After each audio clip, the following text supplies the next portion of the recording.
Vivons-nous dans une matrice? Épilogue. L'être humain est doté d'un potentiel de capacités énergétiques et psychiques qu'il ne sait pas encore travailler et qu'il ne sait pas encore développer. Et non, personne ne cache à l'être humain son potentiel énergétique et psychique. C'est un potentiel, donc une chose qui nécessite d'être travaillée et d'être développée, et non une chose qui va éclore d'elle-même dans sa pleine puissance.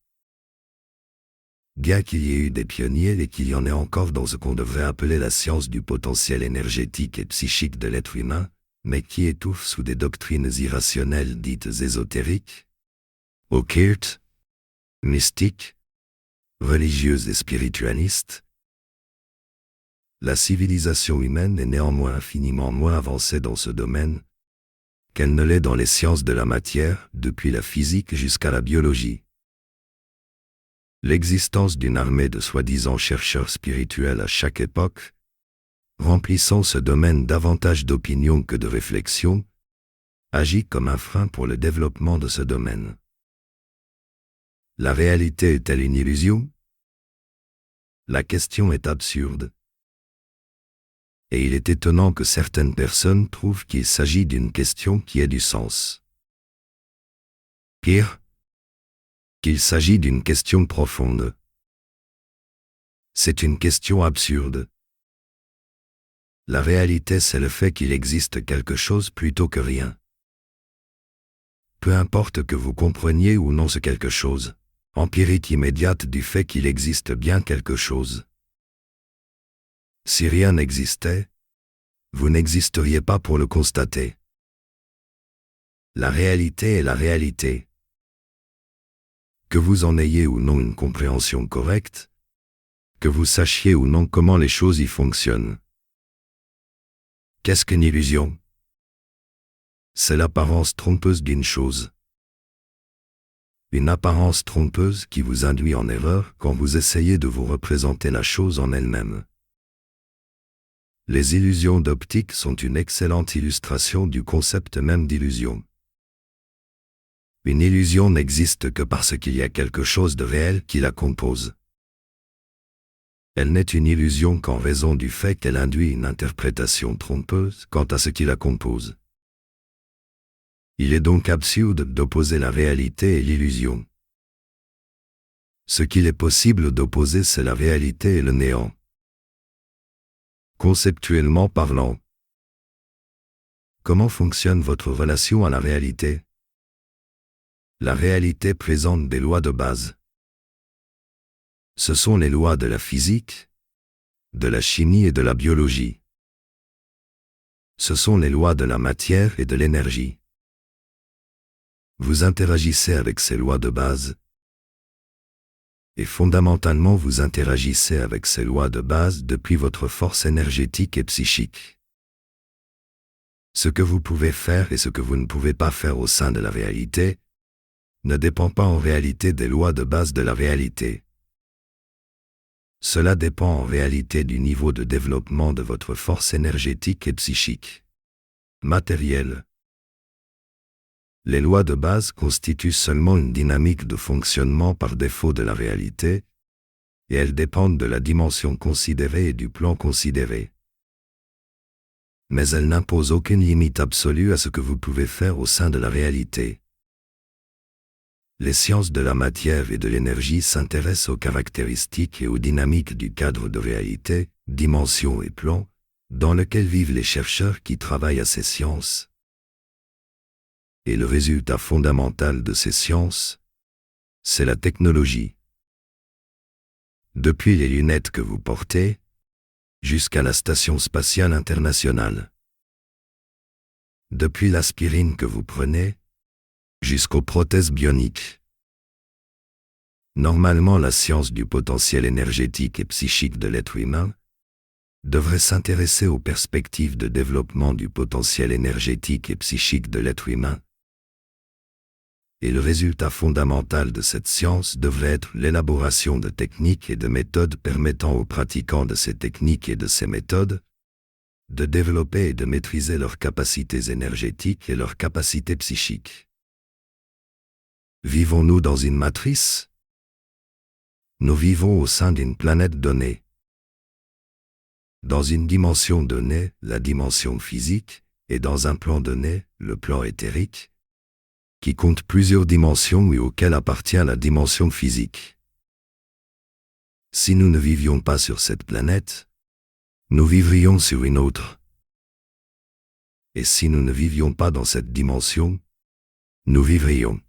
Est-ce capacité et nos limites au sein de ce cadre de réalité tiennent du niveau de développement de notre force énergétique et psychique, tandis que les lois de base donnent seulement les caractéristiques et les dynamiques par défaut au sein de ce cadre.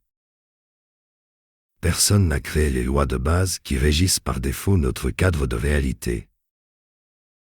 Le principe des lois de base est un principe naturel. Ces lois tapissent toutes les dimensions et tous les plans, et la phénoménologie qu'elles caractérisent et qu'elles dynamisent dépend du plan et de la dimension concernée. Nous vivons simplement sur une planète donnée, dans une dimension donnée et dans un plan donné, et donc dans un cadre de réalité donné, et personne n'a programmé les lois de base qui régissent ce cadre de réalité.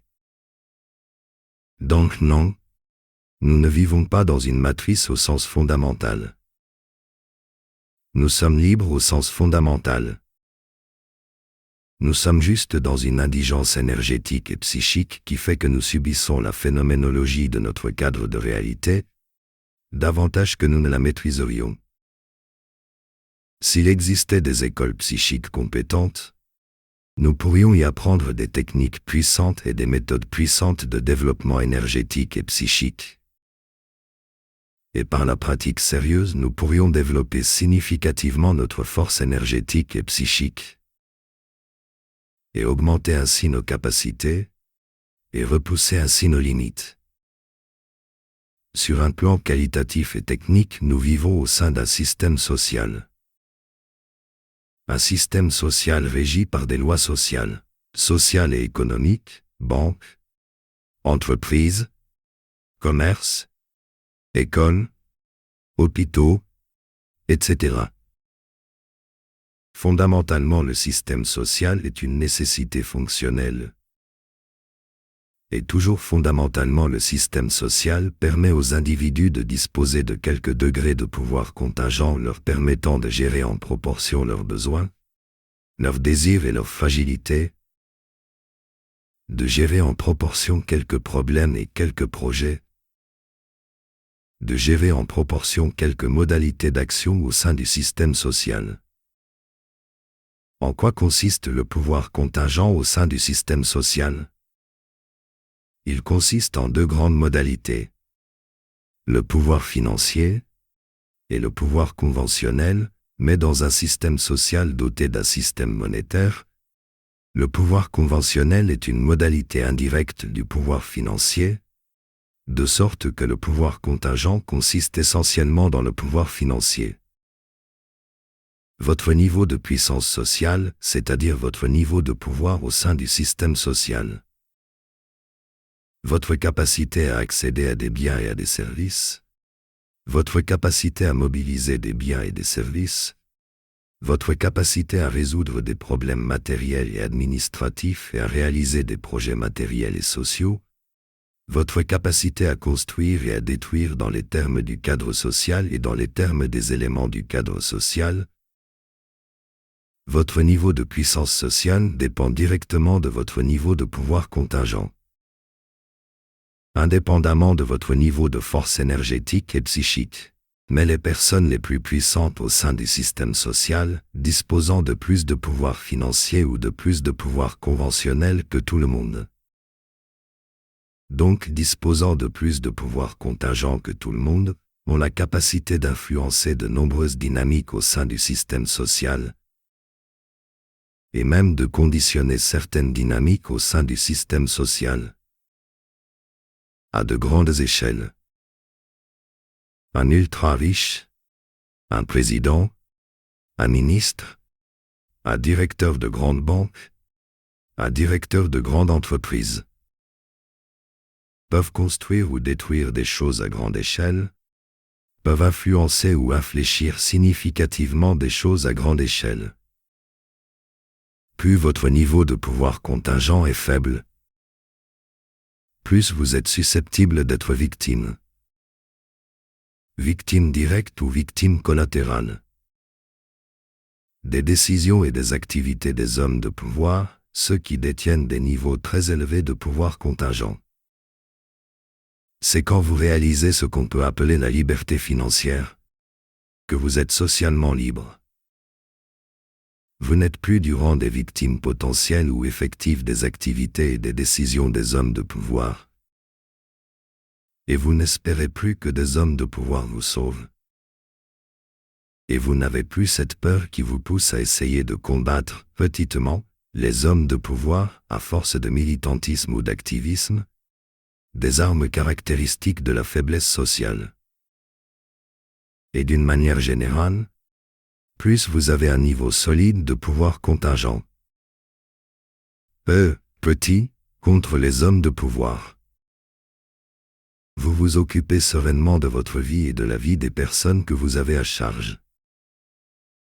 Du point de vue de votre liberté sociale, l'important au minimum est de vous assurer de maîtriser des sources de revenus d'un niveau solide et de vous assurer aussi de développer et de maintenir un haut niveau de confiance intérieure, c'est-à-dire un haut niveau de force psychologique, puisque la confiance intérieure relève de la force psychologique.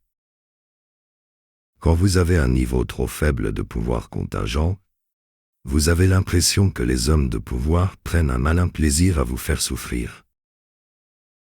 Indirectement certes, mais vous les tenez généralement pour les principaux responsables de vos souffrances sociales et de vos indigences sociales. Et plus généralement vous avez l'impression que les hommes de pouvoir contrôlent le système social et font la pluie et le beau temps. Quand vous avez un niveau solide de pouvoir contingent et un niveau solide de force mentale, vous vous sentez libre au sein de votre vie, et l'existence des hommes de pouvoir n'est plus un problème dans votre conception des choses. Développer et maintenir un niveau solide de pouvoir contingent et de force psychologique, cela devrait constituer un impératif social pour les gens.